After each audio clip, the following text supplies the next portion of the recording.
I'm Pavel. I'm CEO of Sigil Fund. 3 years ago, we were the first crypto hedge fund which went operational in Gibraltar. And nowadays, we're the largest and best performing crypto hedge fund in Gibraltar. We also overperform the global benchmark of hedge funds as measured by PwC Elwood last year. So the way we do it is sometimes being early in new trends, which may seem awkward or very new and nascent. And one of the trends that is especially hot nowadays is gaming with the NFTs. So I'm glad that Omri laid the foundations of what the NFTs are a little bit. And one of the trends that is going to be presumably very big and is considered by many a potential retail gateway into crypto, because that's something very cool and playful that retail could embrace, is NFT gaming. So this presentation is going to be like playful and educational. We'll go from a big picture and like macro perspective on this new trend towards some micro examples. So we will deep dive in Axie Infinity, which is the biggest NFT game in this space. And really the purpose of this is to let you understand why NFT gaming is a big deal and what are maybe the opportunities in it and how it works. So looking at the existing gaming market, that's the blue line, the fastest growing one on the top of the chart. It's already over 200 billion revenue per annum. And as you can see, it's like bigger than TV and music combined. So you may ask yourself a question, why is that? That's definitely coming hand to hand with interactive entertainment. So thinking of younger generations especially, like when you're born with a tablet in your hand, like you really want to interact with the content, not just passively watch a TV. As it was done in the past. So I guess most of us in this room are multi-screening while watching TV, and also toilet gaming is a thing. So then, like, you know, whenever there's time, like we tend to click on mobile screens, and also the digital effects and the art and cinematic quality of graphics and animations make this interactive experience much better.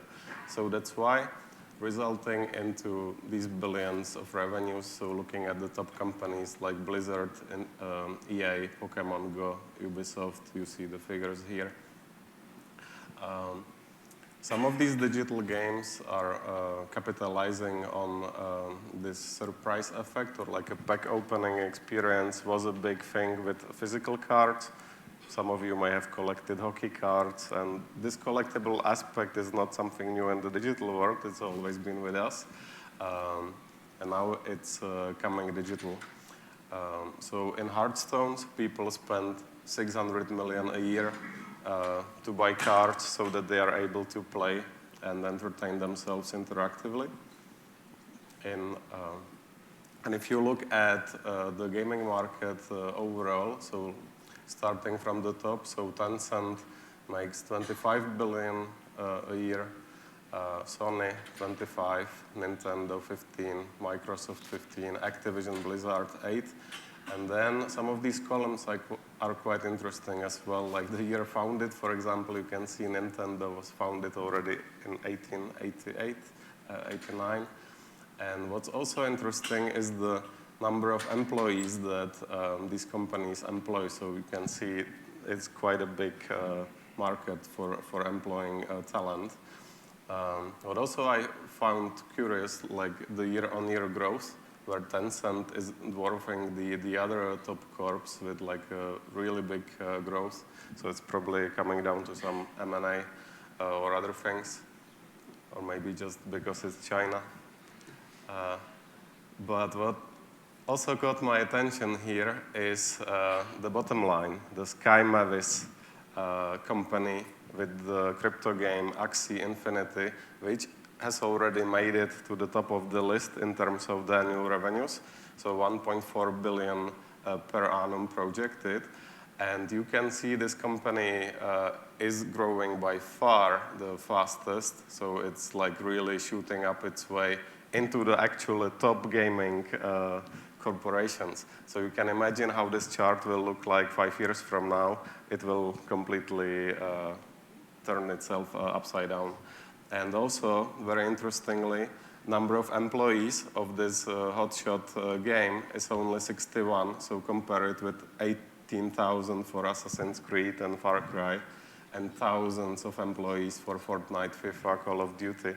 And this lean approach is often leveraged by the community. So like Mati from Z Prime previously mentioned, like the projects can really rely on the power of the community. And we'll look at it in further slides a bit more.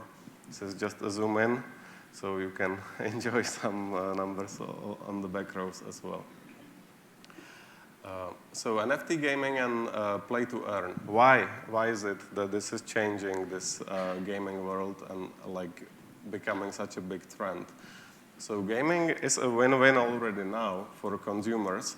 So there's companies that are selling cool video games or cool mobile games or even technologically enabled new games like Pokemon Go with the GPS. And effectively what you're doing as a consumer, you're buying entertainment, right? So that's fine. It works. As we can see, it's a large and growing industry. The digital trends make it grow by double-digit percentage. But now it can become a little better with the use of blockchain and crypto. So this question, can it be a little bigger? It led to many innovations in the history of technology. So like when internet came, people said, why do we need information on the internet? We already have a TV and the radio. When smartphones were coming, people were like, we have normal phones and we have PC, so why would I mix these two together? But this making it a little better can have a big impact sometimes. And in this industry, actually the angle is looking at the consumer and making the experience for him better or more rewarding.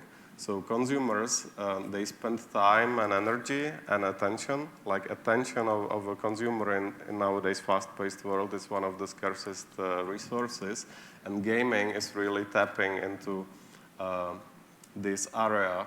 And what crypto networks tend to do well, they align incentives. So like the users, the builders, the community, whoever is participating with the project can get rewarded. So this is the game changer in this space, along with the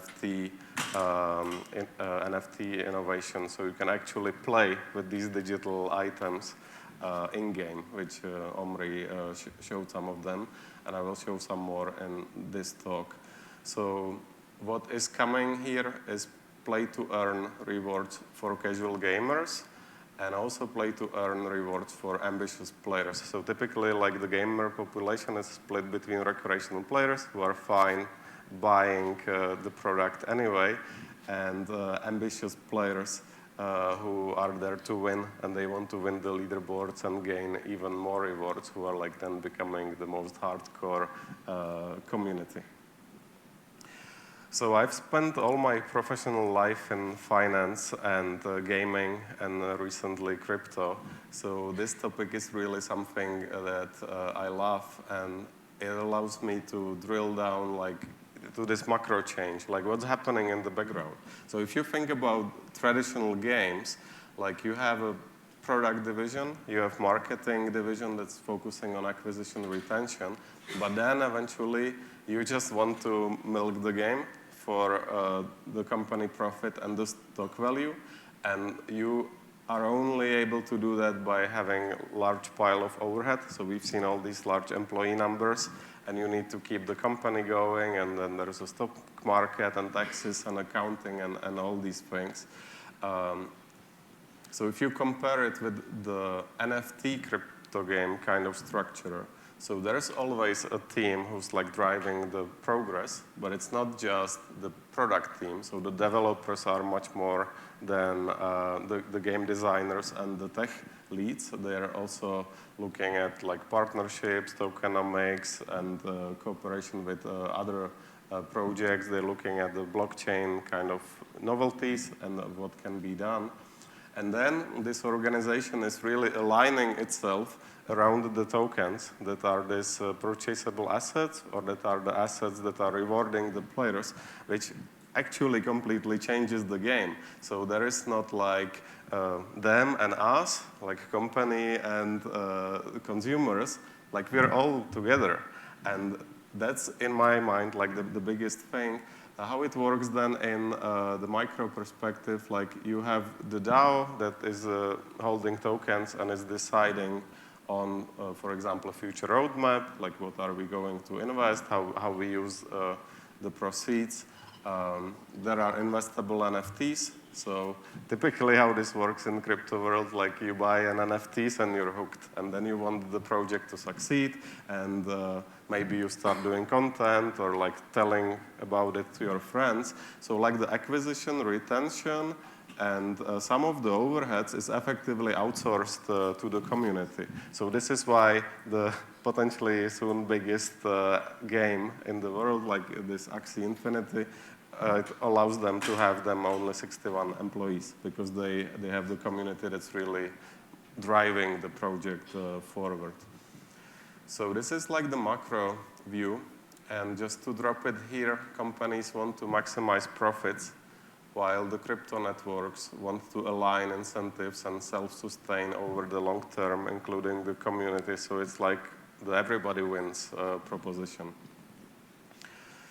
So going into the macro now, like I'll show you some pictures mostly about one game, so you can really see this macro vision happening in the something you can see. And just one last macro slide. Axie Infinity is the leading smart contract in revenue generation. It's bigger than Ethereum, as you can see. So like if you're sitting here and thinking this NFT gaming is a maybe, and who knows how big it will grow, it is already huge. Like not only the games are making it into the top-rated gaming companies, but also in the crypto world, like NFT gaming is the hot trend, one of the hot trends we're also investing in. So here's some of the playful slides. So what the game is, you have the three creatures on the left. These are NFTs. You can actually use them in-game. And then you fight some creatures on the right. There's some strategy, like you see these creatures have different colors, so they have different skills, different health points, different abilities. And then what you do is like you have some mana and you use some cards, and it enables these creatures to attack, give a special attack, and then obviously the goal is to survive and defeat the other party here. So the creatures are NFTs. There's some mystic NFTs or special NFTs which you can buy, and they give you an edge in the competitive fights. But the game also is doing a good job in keeping this a skill game. So like you can't really fully buy or pay to win as in the other games. What you have here is when you start the game, you have the option to go adventure mode, which is like PvE or player versus engine, where you just fight random creatures in some levels and you earn rewards. Or you can go the arena mode, that's PvP, player versus player. So this is how the adventure mode looks like. You just progress like people are used to in Candy Crush or other games. And by doing so, you earn the SLP token. That's a smooth fluff potion, which you need for breeding Axies, which I'll show you later on. But basically, even if you're a casual player and you play the game, you presumably enjoy it anyway, it makes it a little better that you can receive a reward for it. It's not too bad. So here again is just adventure mode. You fight with creatures, and when you win, you start leveling up your Axies, so then you can progress in levels, and it's like a nice gamified progress in the game. And you also earn certain amount of these tokens.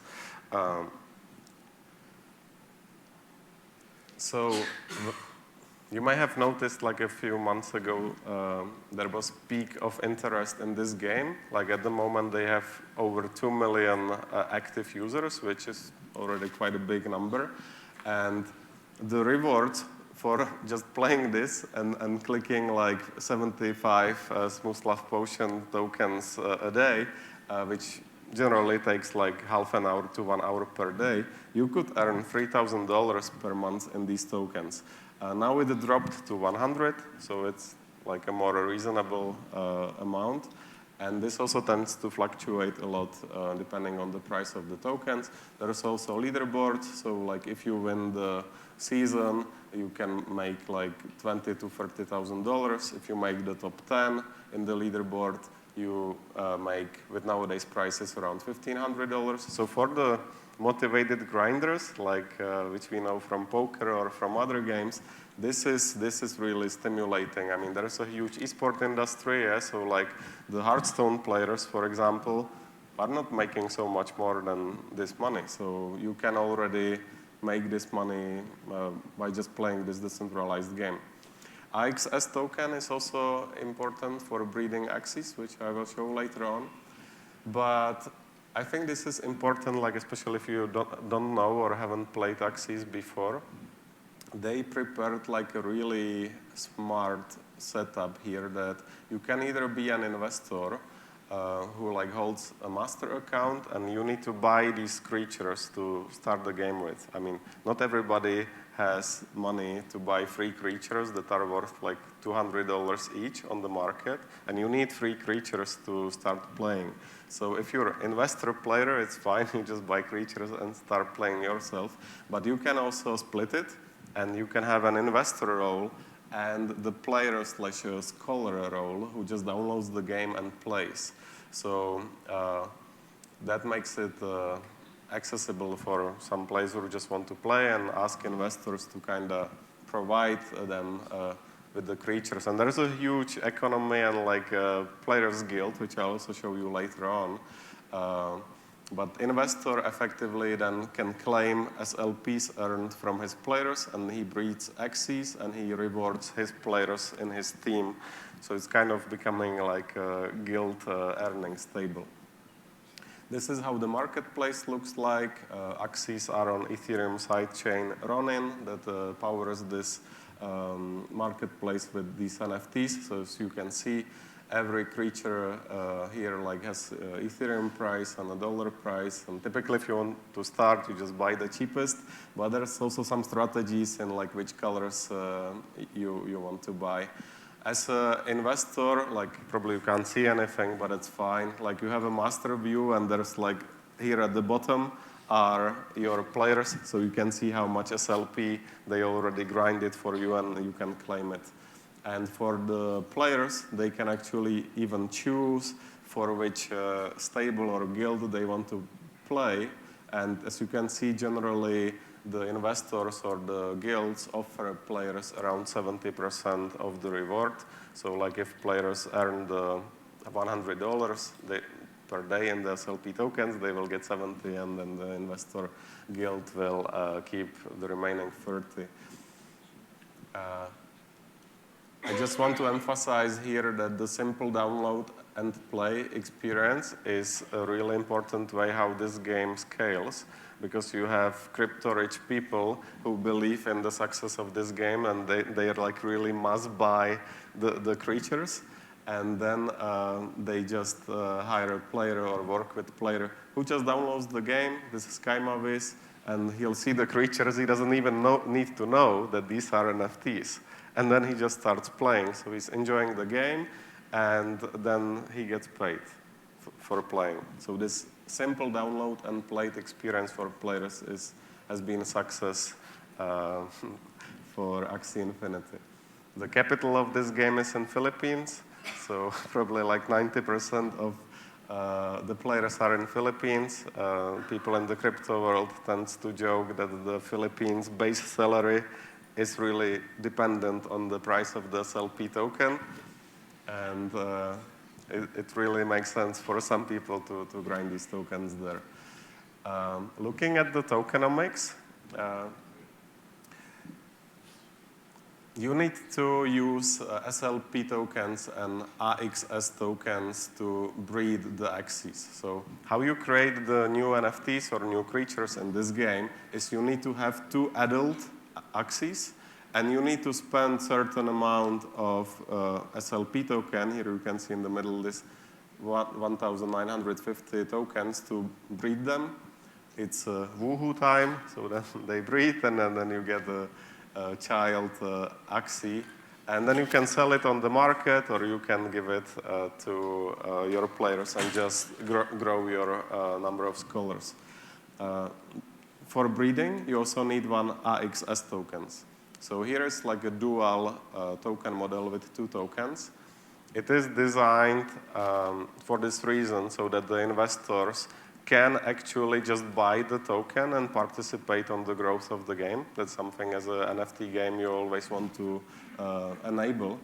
And you can see that the AXS token is already number 27 in the market cap. So it's measured by CoinGecko. And the market capitalization is $7 billion US. And you can see actually that it took time before this token really took off. But when the game became popular, you really unlock the exponential growth, which then translates into the price of the token. The SLP token is a bit more tricky. I mean, you can rightfully ask yourself, where is the money coming from? Like, all these players want to play. Where is the money coming from to reward them? So the money is printed from air, as you may be familiar with the concept from the traditional world.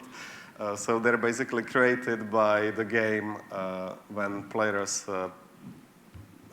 succeed in their adventures or they win in the arena.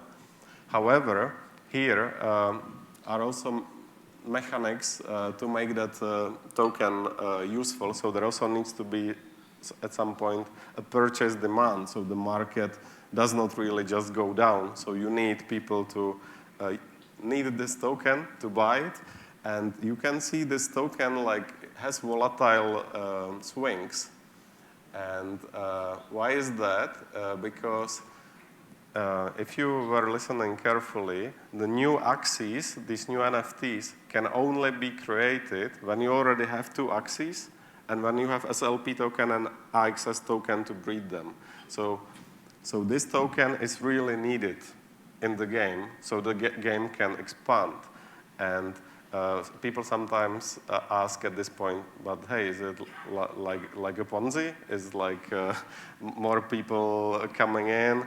And in a way, yes, like everything early on in crypto is kind of like a Ponzi, like who comes in earlier benefits the most. But also, there needs to be like a sustainable plan. And like you can see on these spikes when like SLP spiked from like 0.5 cents to like 40 cents. It is usually done when there are more players who want to join the game. And these players cannot join the game if there are no axes available on the market. So now if Sky Mavis does a marketing campaign and like 100,000 more players want to join the game, but there's only 10,000 creatures on the market, these players simply cannot come to the game. They cannot join. So that's like something that's new. So that's a unfamiliar concept in traditional game where you can just download, join, and start playing. So it then results in investors needing so much more of this token that the price actually goes up. Anyways, so just to summarize it, new axes are only created by players farming SLPs and breeding axes. New players push demand for axes, SLP, and AXS higher. And because the AXS token is not given too much to players, it does not tend to slump like the other token, which is like really this play-to-earn reward token. Too many play-to-earn players means there's too much SLP created. So price of the SLP tends to slump long term. But new players also are coming in waves. So if there's a big demand, it creates a shock of the SLP token up. So this tokenomics is like something really innovative and interesting. Delphi Digital, the prominent crypto fund, helped to design it to the game creators. And that's why it's so good. And there's also many games copying that. So if you were half asleep or didn't get it, there I also have like a quick summary. So you need tokens to do things in game. More new people, more tokens needed. More tokens needed, the price of the token goes up. Will the SLP token likely go down in value over time? Yes. So that's why you always need this dual model with 2 tokens in game. And NFT gaming is retail gateway to crypto. Access or Axis also enabled staking. So they're also planning like a new decentralized exchange for their NFTs.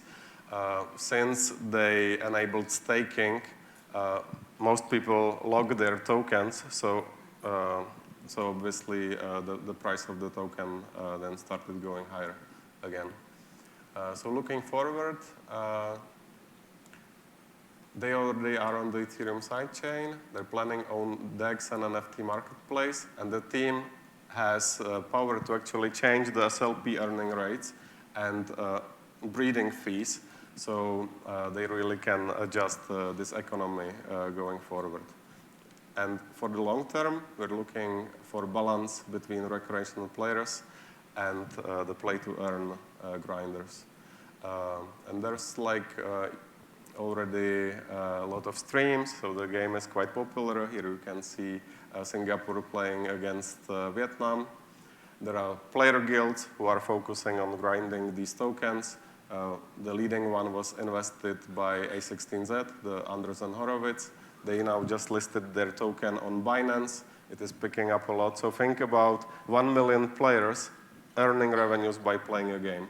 So this is the investable proposition here. A16Z invested in the actual game itself as well. I don't know how much time I have. 5 more minutes? Max. 3. There's also copy-paste projects. Like this is the same thing with the crabs. There is one more game who basically copied the tokenomics. The game has completely different content, but just copy-pasting the innovative tokenomics idea can be a good reason to succeed. It's also on Solana, so Solana community has power to push things to success. Maybe for the laughs, there's also many NGMIs who are not going to make it, in my opinion, like who are like showering us with their projects on Discord daily. So Evil Elves, the Tokyo 10, Astro Babies, Solana Sheep, yeah, seriously, Drunken Pandas, Awkward Aliens. So whenever I come to Discord every morning, I just get like 4 of these pitching their projects. So there's a lot of noise in this space. So you kind of want to focus on the grails from the early on. One of the great games on Solana is Aurora game. It's like exploring the new crypto world in a nice, playful way. It is like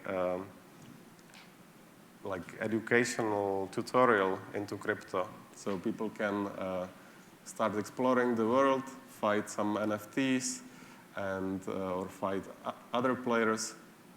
Sigil Fund bought the most valuable Aurorian here recently. You can find the article on our website and learn why we did it. And this game is like potential, like the Axie Infinity of Solana, like looking really good at the moment. There's analysis of rarities. So in this NFT world, you always look at how rare they are. They partnered with the largest esport club in the world. That's the TSM, who has like 2.2 million followers on Twitter.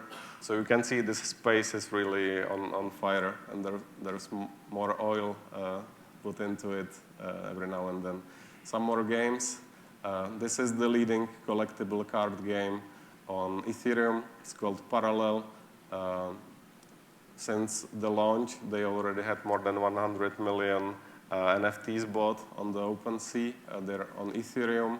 They have AR-enabled features for recreational players to really enjoy it. And you can see from Magic the Gathering values that we really like to collect these things. So now when you can play with them in the digital world, it will be even better. Thank you. Thanks, Pavel. Again, any questions from anybody on this? If not, then we've got one.